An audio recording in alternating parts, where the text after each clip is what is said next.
السلام علیکم ورحمۃ اللہ وبرکاتہ. محترم اوریدونکو څنګه یې؟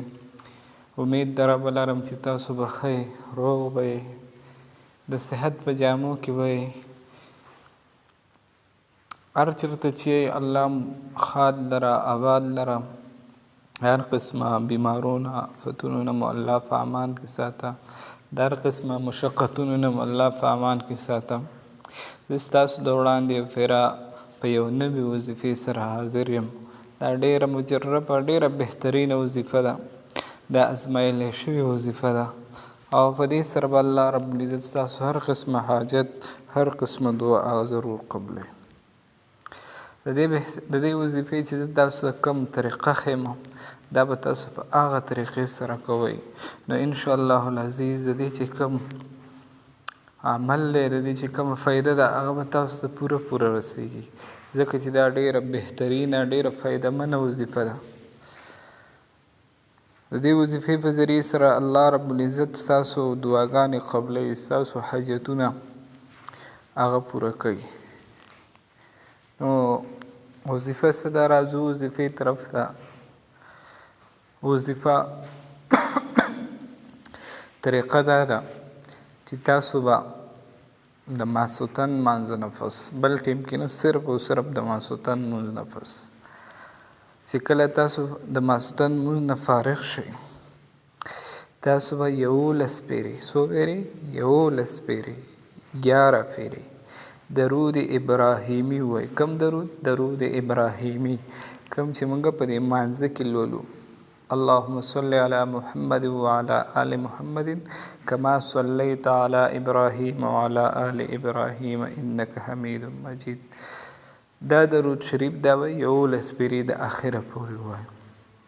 بیا د دې نه پس 1111 پیرې، 1111 پیرې یا حی یا قیوم دا ووایئ.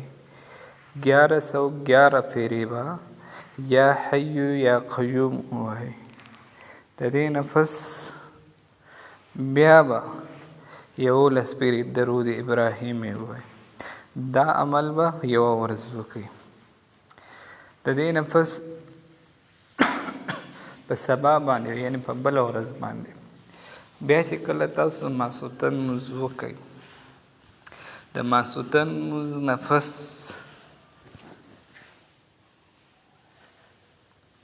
بیا به 21 پیرې درود ابراهیمی ووایئ.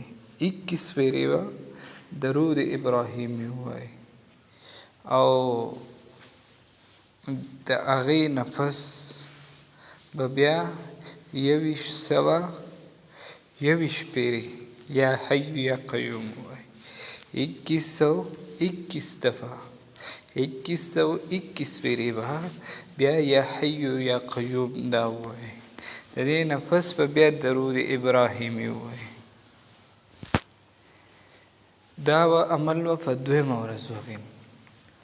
په 3مه ورځ به بیا تاسو ماسخوتن لمونځ چې وکئ او د لمونځ نه فارغ شئ، نو بیا به 66 پیرې درود ابراهیمی ووایئ. څو؟ 60 پیرې درود ابراهیمی ووایئ. د هغې نه پس به بیا یا حی یا قیوم دا به ووایئ 6000 پیرې 6666 پیرې. او د دې نه پس به بیا 60 پیرې یعنې 66 پیرې درود ابراهیمی ولولئ. او چې کله دا تاسو په 3مه شپه باندې ولوستو، نو د هغې نه پس به 2 رکعته صلات حاجت لمونځ وکړئ. صلات حاجت لمونځ عام 2 رکعته نفل لمونځ دی، او نیت پکې به صلات حاجت، یعنې که 2 رکعته نفل صلات حاجت لمونځ کوم، دا یې نیت شو. نو چې کله صلات حاجت لمونځ وکړئ، نو د صلات حاجت لمونځ په لومبي رکعت کې به سورة کافرون یعنی قل یا ایها الکافرون دا ووایئ. په دویم رکعت کې به سورة اخلاص وایي، قل هو الله احد دا به ووایئ.